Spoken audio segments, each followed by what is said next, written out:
इस कहानी के लेखक हैं धीरज कुमार सालुंके। महाराष्ट्र के कोकण क्षेत्र में मुंजिया नाम का भूत का प्रकार है।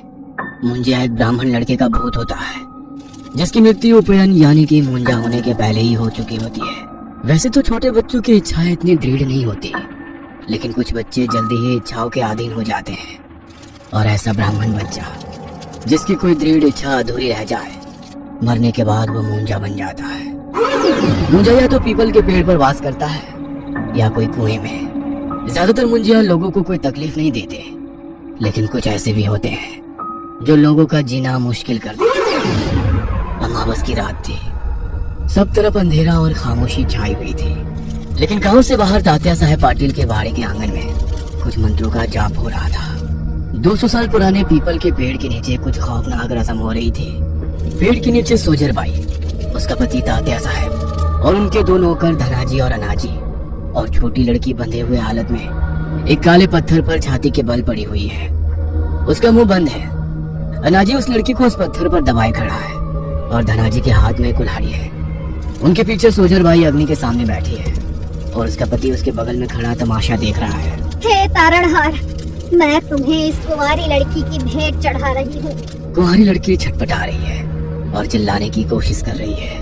कृपया इसका खून पीकर अपनी प्यास बुझाओ और इसकी आत्मा के साथ अपनी इच्छाएं पूरी करो और बदले में मेरी मनोकामना पूरी करो। उसके बाद सोजर अपने हाथों से अपने गले पर अंगूठा घुसाकर इशारा करती है और धनाजी उस बच्ची के गले पर कुल्हाड़ी मारता है और धनाजी के चेहरे पर खून की छींटे उड़ती है और लड़की का कटा सर जमीन पर गिरता है। लड़की को छोड़ो और जल्दी से वाड़े के अंदर भागो, वो आता ही होगा और मुड़कर बिल्कुल भी मत देखना, वरना उसका निवाला तुम बनोगे। और उसके बाद सभी लोग भागते हुए वाड़े में चले गए। दूसरी तरफ उस पीपल के पेड़ पर कुछ हलचल हो रही थी। तभी पेड़ से मुंजिया ने जमीन पर छलांग लगाई। वो चारों तरफ अपनी नजरें घुमाने लगा, ये तसल्ली करने के लिए कि कहीं कोई उसे देख तो नहीं रहा। और तभी उसे दूर एक पेड़ के नीचे किसी आदमी के होने की भनक लगी और वो फिर से पीपल पर चढ़ गया। वो आदमी मुंजा को देख बहुत डर गया था। गांव के वीरानों में मिल रही कुंवारी लड़कियों की लाशों के पीछे छुपा राज उसके सामने आ गया था। इसका मतलब उस पीपल पर मुंजिया का वास है और पाटिल ही कुंवारी लड़कियों की बलि मुंजिया को चढ़ा रहे हैं। लेकिन तभी उससे पेड़ के ऊपर से कुछ हलचल महसूस हुई। उसने ऊपर पेड़ पर देखा और उसके पैरों तले जमीन फिसल गई, क्योंकि मुंजिया उसी पेड़ पर आ गया था। वह डर के मारे चीखा, लेकिन तभी मुंजिया ने उसके कंधे पर छलांग लगाई और उसकी गर्दन मरोड़ दी। कुछ 8 महीने पहले तात्या साहब का वाड़ा। और जोर लगाओ, और जोर लगाओ। अनाजी और धनाजी दरवाजे पर लात मार रहे थे। वो अंदर पहुंचते हैं तो छत से सोजर बाई फंदे पर लटक रही थी और अपने पैर हिलाते हुए तड़प रही थी। धनाजी और अनाजी ने भागते हुए उसके पैर उठाए। कुछ देर बाद, ये तुम क्या करने जा रही थी? तो फिर क्या करूं? हमारी शादी को 25 साल बीत गए हैं, लेकिन मैं अभी भी कोई संतान को जन्म नहीं दे पा रही हूँ। अरे कितने वैद्य, कितनी औषधि खा ली, बहुत मंदिर मस्जिद घूम आए हैं, बहुत कुछ कर लिया हमने, लेकिन फिर भी मैं बांझ की बांझ ही रह गई। अब मैं जी कर भी क्या करूं? तुम चिंता मत करो, मुझे आज ही बाभल गांव के एक तांत्रिक के बारे में पता चला है। अब सिर्फ वही हमारी मदद कर सकता है। दूसरे दिन काले कपड़े पहना एक तांत्रिक जमीन पर बैठा है। उसके सामने सोजर बाई और तात्या साहब बैठे हुए हैं। तुम्हारे पिताजी ने 30 साल पहले वो बाड़ा एक ब्राह्मण से खरीदा है। वो बाड़ा खरीदने के बाद तुम्हारे पिताजी आंगन के ही कुएं में डूब मर गए। है बाबा जी, वो एक हादसा था। नहीं, वो हादसा नहीं था। क्या आंगन में एक 200 साल पुराना बड़ा सा पीपल का पेड़ है? है बाबा जी। उस पेड़ पर एक मुंजिया का वास है। क्या मतलब एक ब्राह्मण लड़के की आत्मा? हाँ, वो मुंजिया वाड़े के पहले मालिक का बेटा है, जो कि एक ब्राह्मण था। उसका बड़ा बेटा माधव सोड मुंज करने से पहले ही आंगन के कुएं में डूबकर मर गया। उसकी कुछ ही महीनों में शादी होने वाली थी। उसमें वासना भरी थी जो पूरी नहीं हो पाई, इसलिए वो मुंजिया बन गया। 32 साल से वो उस पीपल पेड़ पर रह रहा है। वो काफी दुखी है क्योंकि उसकी इच्छा अभी भी पूरी नहीं हुई है। वो चाहता है कि तुम उसकी वो इच्छा पूरी करो, इसीलिए उसने तुम्हारे परिवार पर अपना कहर बरसाना शुरू कर दिया ताकि तुम उससे तंग आकर उसकी इच्छा पूरी करो। उसने तुम्हारे पिताजी को कुएं में डुबा कर मार डाला, लेकिन फिर भी तुम लोग उसके इशारे को नहीं समझ पाए इतने साल से तुम्हारे बच्चे नहीं हुए, फिर भी तुम्हें इस मुंजिया के बारे में पता नहीं चला। खैर, वो चाहता है कि तुम उसे खुश करो और फिर तुम्हें खुद की संतान होगी। तो अब क्या करे बाबा जी? मुंजिया को खुश करो। लेकिन कैसे? उसे 4 कुंवारी लड़कियों की बलि चढ़ाओ। ये सुन वो दोनों काफी चौंक गए। उन्हें अपने कानों पर बिल्कुल भी विश्वास नहीं हुआ। लेकिन कुंवारी लड़कियों की बलि लेकर वो क्या करेगा? क्या वो अपनी वासना उनकी आत्माओं से पूरी करेगा? पता नहीं, लेकिन वो कुंवारी लड़कियों का खून पीना चाहता है और उनकी आत्माएं अपने कब्जे में करना चाहता है। तुम इस बात को ठंडे दिमाग से विचार करो। इसके बाद वो दोनों वाड़ी पर आए। बहुत विचार करने के बाद उन्होंने ये तय किया कि वो मुंजिया को खुश करने के लिए 4 कुंवारी लड़कियों की बलि देंगे। तात्या साहब ने उसके 2 वफादार नौकरों को बुलाया।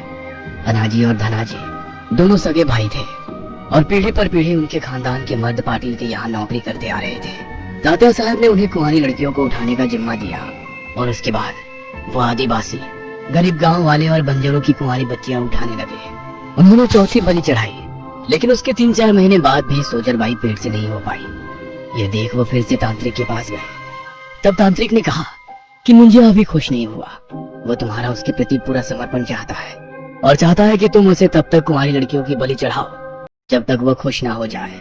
तात्या साहब और सोजरबाई के पास कोई दूसरा रास्ता नहीं था, इसलिए वो इसके लिए राजी हो गए और फिर बलि का सिलसिला शुरू हो गया। गरीबों की कुंवारी लड़कियां उठाई जाने लगी और उनकी बलि मुंजिया को चढ़ाई जाने लगी और मुंजिया उनके खून से अपनी प्यास बुझाने लगा। वह कुंवारी लड़कियों की आत्माओं के साथ न जाने क्या करता, इसकी खबर किसी को नहीं थी। इस इलाके में हो रहे हत्याओं से पूरा महाराष्ट्र दहल उठा था। लोग अपने बच्चियों को दिन में भी घर से बाहर नहीं निकलने दे रहे थे। पुलिस इस पर अपनी जांच कर रही थी, लेकिन आरोपी कोई भी सबूत नहीं छोड़ रहे थे। इसलिए मुंबई से सीआईडी ऑफिसर देश पांडे अपनी टीम के साथ उस गांव में पहुंचे। उन्होंने जांच शुरू की, लेकिन कोई भी सुराग नहीं मिला। आज का दिन कुछ बंजारों को गांव के जंगलों में अन्ना की लाश मिल गई, जिसकी गर्दन मरोड़ दी गई थी। उसका सर पीछे की ओर मुड़ा हुआ था। सीआईडी ऑफिसर देश पांडे उस जगह पहुंच गए। उस जगह से पाटिल का बाड़ा बस सामने ही था। तभी उसकी नजर उस पुराने पीपल के पेड़ पर पड़ी। यह हत्या बाकी हत्याओं से अलग है, क्योंकि इसकी मौत गला काट कर नहीं हुई है। हाँ सर, लेकिन जिस तरह से इस आदमी का सिर उल्टा मोड़ दिया है, इससे ये पता चल रहा है कि ये काम किसी साधारण आदमी का नहीं है। ये कोई पहलवान का काम है। लेकिन शायद इस हत्या का बाकी हत्याओं से कोई संबंध नहीं है, क्योंकि कुंवारी लड़कियों की हत्या बलि के लिए की गई है। ये कुंवारी लड़कियों की बलि कैसे चढ़ाई जाती है? उसी इलाके का एक हवलदार उनके साथ था। वो बोला, जी, किसी देवी को या फिर भूत या राक्षस को साहब। क्या भूत प्रेत पीपल के पेड़ पर रहते हैं? ऑफिसर देश पांडे ने उस पीपल की ओर देखकर कहा। हाँ साहब। पुलिस को वहाँ देख पाटिल के दोनों आदमी धनाजी और सनाजी वहाँ पहुँचे। उन 2 पहलवानों को देखकर देश पांडे उन पर ही शक करने लगे। खैर, उसके बाद जांच के दौरान वो मृतक अन्ना के घर पहुँचे। क्या आपके पति की किसी से दुश्मनी थी? नहीं जी, लेकिन मुझे लगता है कि उनकी हत्या पाटिल के आदमी धनाजी और अनाजी ने की है। लेकिन आपको ऐसा क्यों लग रहा है?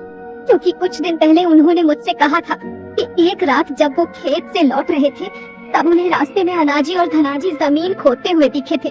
उनके पास ही जमीन पर एक बोरी पड़ी थी। ऐसा लग रहा था मानो उसमें कोई इंसान हो। जब उन्होंने उनसे पूछा कि उसमें क्या है, तो वो बोले कि इसमें गाय का मरा हुआ बछड़ा है। लेकिन उन्हें शक हुआ, क्योंकि इतनी रात को कौन बछड़ा दफनाता है। और उसके ठीक 7-8 दिन बाद गांव की दूसरी जगह कुत्तों ने जमीन से एक लड़की की लाश को रेत कर बाहर निकाली थी। शायद मेरे पति उन पर ही नजर रख रहे थे और उन्होंने कुछ देख लिया था, इसीलिए उन दोनों ने उनकी हत्या कर दी। ये सुन ऑफिसर देश पांडे को हत्याओं की जांच में मजबूत दिशा मिल चुकी थी। उन्होंने धनाजी और अनाजी पर पूरी नजर रखी, लेकिन धनाजी और अनाजी काफी तेज और चालाक थे। अनाजी और धनाजी को ये बात पता चल गई कि पुलिस उन पर नजर रखे हुए है। शाम को वो वाड़ी के पिछले दरवाजे से बाहर निकले और जंगलों से दूसरे गांव की तरफ गए। वहां से गुजरते वक्त उन्हें जंगल में एक औरत दिखाई दी, जो 9-10 साल की बच्ची के साथ जंगल में लकड़ियां जमा कर रही थी।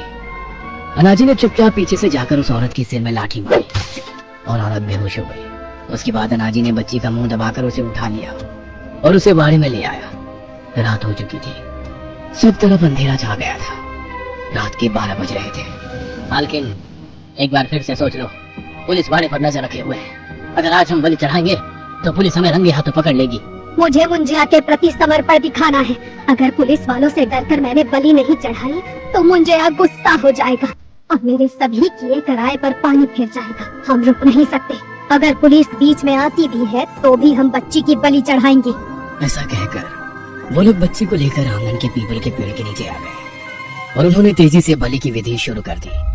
धनाजी बच्ची के हाथ पांव और मुंह बांधकर उसे पत्थर पर दबाए बैठा था और धनाजी हाथ में कुल्हाड़ी लिए सोजर बाई की आज्ञा का इंतजार कर रहा था।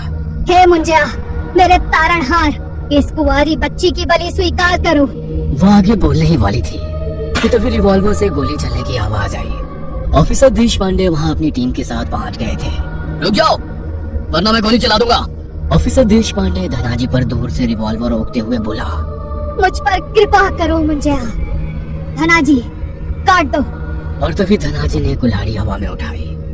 ऑफिसर देश पांडे ने उस पर गोली चलाई और गोली उसके सीने पर लगी, लेकिन धनाजी रुका नहीं। उसने जख्मी होते हुए भी बच्ची के गले पर कुल्हाड़ी मारी और बच्ची की गर्दन कट गई। उसका सिर जमीन पर गिर गया और कटोरी में धड़ से निकलता खून गिरने लगा। धनाजी अपनी वफादारी साबित करते हुए मारा गया और जमीन पर गिर गया। जंगल में भागो और पीछे मुड़कर मत देखना। सोजर भाई चिल्लाई और जंगल में भागने लगी। उसके पीछे पाटिल और अनाजी जंगल में भागे। ऑफिसर और उसकी टीम उनका पीछा करने लगी, लेकिन लोकल हवलदार बच्चे की तरफ भागा। वह निर्दयी हत्या देख उसका दिल दहल उठा था। तभी उसे पेड़ से हलचल सुनाई दी। उसने ऊपर देखा और उसके रोंगटे खड़े हो गए। वह चिल्लाया, लेकिन तभी मुंजिया ने उस पर चढ़ाई लगाई। दूसरी तरफ ऑफिसर देश पांडे और उनकी टीम ने सोजर भाई, उसका पति और अनाजी को पकड़ लिया। जब वो वापस पीपल के पेड़ के पास आए तो सामने का नजारा देखकर वो सिर से पांव तक हिल गए, क्योंकि पीपल के पेड़ के नीचे हवलदार की बड़ी डरावनी तरीके से मुड़ी हुई लाश पड़ी थी। सोजर भाई ने बच्चे की लाश की तरफ देखा। वहाँ पर उसका कटा सिर नहीं था। वह देख वो खुशी से चिल्लाई, उसने सिर उठा लिया, उसने सिर उठा लिया। मुंजिया खुश हो गया। यह सुन उसका पति तात्या साहब पाटिल भी खुशी से नाच उठा। पुलिस ने उन्हें अपनी हिरासत में ले लिया, लेकिन कुछ ही दिन में अनाजी ने पुलिस कस्टडी में खुद की ही गर्दन मरोड़कर खुदकुशी कर ली, ताकि कोर्ट को उसके मालिक और मालकिन के खिलाफ कोई सबूत ना मिल सके। और कोई सबूत ना होने के कारण कोर्ट ने सोजर भाई और उसके पति तात्या साहब को बाइज्जत बरी कर दी। और ठीक 9 महीनों के बाद तात्या साहब पाटिल के वाड़ा बच्चे की किलकारियों से गूंज उठा। पाटिल के घर एक बच्चे ने जन्म लिया, एक ऐसा बच्चा जिसका चेहरा किसी जानवर की तरह बदसूरत था। शरीर पर जानवरों जैसे बाल थे। तभी पीपल के पेड़ पर बैठा मुंजिया जोर जोर से हंसने लगा। तुमने सिर्फ बच्चा मांगा था, वो इंसान हो या जानवर ये तुमने नहीं बताया था। ये कहानी आपको अच्छी लगी हो तो हमें सब्सक्राइब करें, हमारा इंस्टाग्राम और फेसबुक पेज जरूर फॉलो करें। और हाँ दोस्तों, सब्सक्राइब करना भूलना मत।